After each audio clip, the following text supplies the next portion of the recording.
এখানে শুধুমাত্র ট্যাগিং দিয়ে একটা আন্দোলনকে বন্ধ করার কোনো প্রয়োজন নাই। এখানে যদি কোনো আওয়ামী লীগের দোষর থাকে তাদেরকে আপনারা খুঁজে বের করেন, তাদের ব্যাপারে আপনারা ব্যবস্থা নেন। ওনারা বারবার আহ্বান জানিয়েছেন যে এখানে ট্যাগিংয়ের রাজনীতি না করে বরঞ্চ এখানে সদিচ্ছা দিয়ে এখানে বাংলাদেশের অনেক গোয়েন্দা বাহিনী আছে, তাদেরকে নিয়ে তথ্য নেন। এই পরিবারগুলোকে এই ধরনের একটা অবস্থা থেকে আপনারা মুক্তি দেন এবং সকল অংশীদারকে সাথে নিয়ে এটা অবিলম্বে এই জায়গাটা, এই আন্দোলনটা সলভ করার জন্য, সমাধান করার জন্য আমার আন্তরিক আহ্বান থাকবে। এবং আমাদের দেশের নারীরা যে ধরনের প্রতিকূলতার মধ্য দিয়েও তার কার্যক্রম, তার চাকরি এবং তার রাজনীতি করে যাচ্ছে এবং এই নারীদেরকে বারবার হুমকির মুখে ফেলার যে প্রক্রিয়া আমরা দেখি, সেই প্রক্রিয়াকে আমরা ধিক্কার জানাই। এবং আমরা তথ্য আপার প্রকল্প সহ যেসব প্রকল্পে নারীদের ক্ষমতায়ন শুধু নয়, নারীদের সমাজে দায়িত্ব এবং অংশগ্রহণ সেটা নিশ্চিত করার জন্যে যারা যারা যেই নারীরা কাজ করে যাচ্ছেন তাদেরকে বরঞ্চ আমাদের উৎসাহ দেওয়া প্রয়োজন। আমি অন্তর্বর্তীকালীন সরকারের কাছে আমার সংগঠন জাতীয় নাগরিক পার্টি এবং আমার নিজের পক্ষ থেকে আন্তরিক আহ্বান জানাচ্ছি, আপনারা দ্রুত এটা সমাধানে বসেন। আমাদের এখানে নেতৃত্বস্থানীয় যে আপারা আছেন তারা অত্যন্ত উইলিং, অত্যন্ত সাহায্য সহযোগিতা মনোভাবপূর্ণ এবং তারা আপনাদের সাথে আলোচনায় বসতে উদ্গ্রীব আছেন। আপনারা তাদেরকে নিয়ে আলোচনায় বসেন, এই জায়গাটা সমাধান হওয়া প্রয়োজন।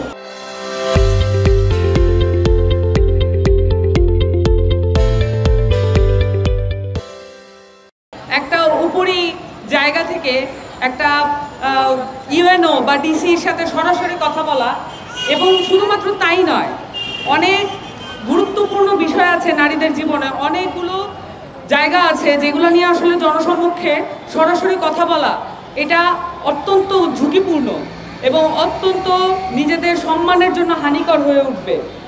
এই জায়গায় পরামর্শ দেওয়ার ক্ষেত্রে, এই জায়গায় পাশে দাঁড়ানোর ক্ষেত্রে আমাদের দেশে যে তথ্য বা প্রকল্প আছে তারা দিন রাত নিরলস কাজ করেছে, কিন্তু এইসব প্রকল্পকে কাজে লাগিয়ে বাংলাদেশে আওয়ামী লীগ তার ফ্যাসিবাদী কায়দা বরঞ্চ আরও বেশি বাংলাদেশের মানুষের জুলুমের কারণ হয়ে দাঁড়িয়েছে। কারণ এই প্রকল্পের মধ্য দিয়ে তথ্য আপাদের বেতনকে কমিয়ে 2022 সালে তারা নিজেদের পকেট ভারী করে এই টাকা পাচার করেছে। 2018 সাল থেকে তারা এই তথ্য আপাদের বেতনকে কমিয়ে তারা নিজেদের পকেট ভারী করেছে। এই টাকা কোথায় গেছে সেটার তথ্য আমরা জানি না, এটা নিয়ে কোনো তদন্ত হয় নাই। স্বাধীন বাংলাদেশে, গণঅভ্যুত্থান পরবর্তী বাংলাদেশে আমরা অবশ্যই এটা নিয়ে তদন্ত দেখতে চাইব এবং তাদের বেতন কেন কর্তন করা হলো সেটা নিয়ে কোনো সুনির্দিষ্ট জবাব নাই, সেই জবাব আমাদেরকে দিতে হবে। কত বড় বড় পোস্ট আছে সরকারের, কত বড় বড় প্রকল্প আছে, সেখানে বিদেশি কর্মকর্তারা এসে নিয়োগ পায়, সেখানে বিদেশি কর্মকর্তারা বিশাল বিশাল বেতনে চাকরি করে, কিন্তু সেটা নিয়ে কোনো কথা হবে না। এইখানে 10,000, 12,000, 15,000, 25,000 টাকা বেতনের তথ্য আপাদের বেতন কর্তন করে সেখানে প্রকল্পের স্বচ্ছতা, জবাবদিহিতা নিশ্চিত করার একটা ধোঁয়াশা তৈরি করা হবে, একটা আই ওয়াশ করা হবে, এটা আমরা মাইনে নিতে পারি না। তথ্য আপা প্রকল্প যদি এখানে কোনো সংযোজন বিয়োজনের প্রয়োজন থাকে সেটা সংশ্লিষ্ট সকল কর্তৃপক্ষ এবং অংশীদার যারা আছেন এবং এইখানে যারা নেতৃত্বস্থানীয় আছেন এই আন্দোলনের সকলকে সাথে নিয়ে সেটা সমাধান করা সম্ভব।